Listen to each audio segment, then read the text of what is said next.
Olá pessoal, tudo bem?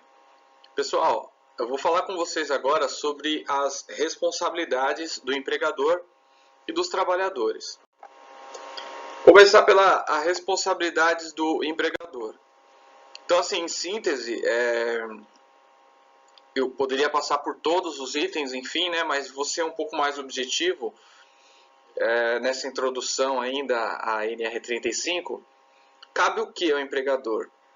Garantir a implementação de medidas de proteção estabelecidas na norma. Quais medidas? Medidas técnicas, administrativas e pessoais. Por exemplo, medidas técnicas, né? Instalar dispositivos de segurança para altura. É uma medida técnica. O empregador foi lá e instalou guarda-corpos nas partes superiores de máquinas e equipamentos. Ou mandou instalar linhas de vida sobre o telhado para as pessoas poderem trabalhar. Medidas administrativas, né? Nós temos os treinamentos, são medidas administrativas. A liberação de trabalho em altura é uma medida administrativa, então antes do sujeito subir, a empresa é obrigada a ter um procedimento, né? Advertências também são medidas administrativas, tá bom? E medidas pessoais que são cobrança do procedimento em loco. Então o sujeito ele tem lá o EPI, recebeu o EPI, que já é uma medida pessoal, né? Recebeu o capacete, o cinto, e a empresa precisa que passe alguém cobrando o uso desse EPI. Então essas são normas obrigatórias aqui no Brasil para a gente poder, algumas características das obrigações aí uma das características da obrigação do empregador. Por exemplo, na linha B da NE35, assegurar a realização de análise de risco, quando aplicável, e permissão de trabalho. Então, assim, faz parte das obrigações do empregador a realização da análise de risco e permissão de trabalho. É a obrigação dele. Então, toda empresa que você vai, provavelmente alguém vai estar lá com um papelzinho para preencher, né, a famosa liberação de trabalho, né? Como a gente tem do espaço confinado e trabalho quente. Bom, então antes de fazer o trabalho, a empresa precisa fornecer esse documento. Desenvolver procedimento operacional para as atividades rotineiras de trabalho em altura. Então a empresa ela pode caracterizar determinadas situações como rotineiras de trabalho em altura e ela vai estabelecer um procedimento rotineiro para isso, talvez um pouco mais simplificado. O outro aspecto é assegurar a realização de avaliação prévia das condições de trabalho, ou seja, antes dela começar a trabalhar em altura, ela tem que chamar os profissionais da área de segurança do trabalho dela, ou terceirizar, né, chamar uma consultoria, para que esse profissional avalie o ambiente em altura daquela determinada empresa e faça recomendações de segurança e classifique o risco, né? Então, olha, você tem um setor da sua empresa que tem um risco mais crítico, então precisaria de procedimentos a mais. Esse outro procedimento aqui consegue ser rotineiro, ser mais simplificado. Porque o trabalhador que vai lá executar o trabalho, ele não tem condição de fazer isso. Ele vai lá, às vezes, para instalar um elevador, ou às vezes ele vai para instalar um ventilador, né? Ou ele vai trocar uma telha. Então ele não vai avaliar o ambiente da fábrica, o ambiente da empresa. Ele precisa que alguém já tenha feito isso para que fale para ele, olha, aqui precisamos trabalhar dessa forma, ok?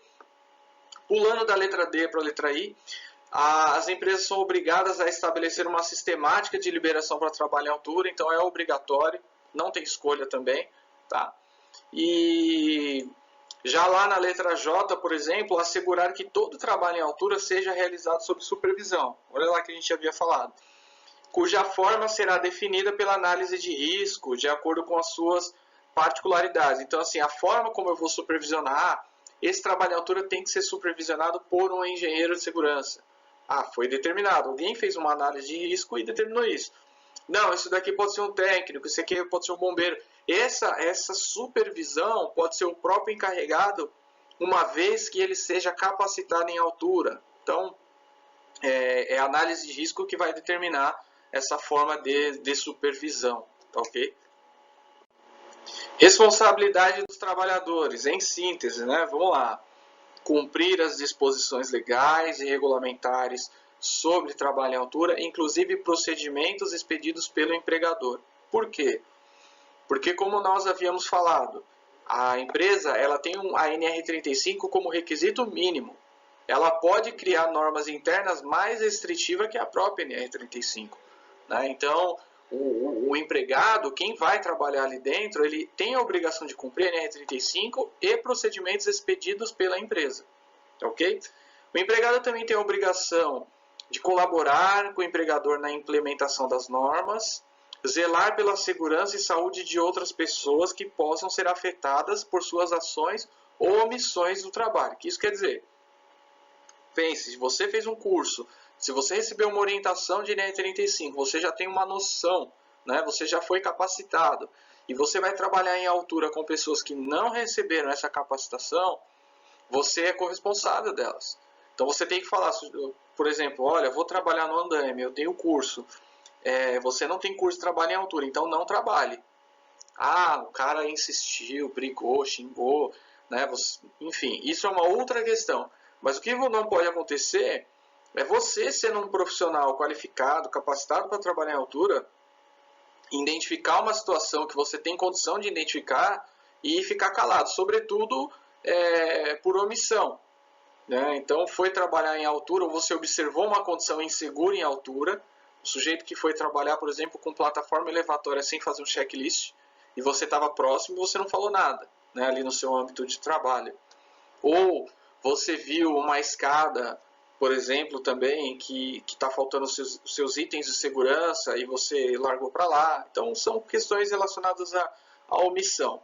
E lembre-se, sempre depois que você fez a palestra, que você fez o curso, recebeu o certificado, você passa a ter responsabilidade a mais do que pessoas que nunca viram nada sobre o tema. Tá? Pode ter certeza disso. Quando que a gente deve fazer treinamentos de trabalho em altura? Aqui está uma recomendação, né? Uma coisa que seria o ideal, tá bom? Então, por que seria ideal? Porque pensa comigo.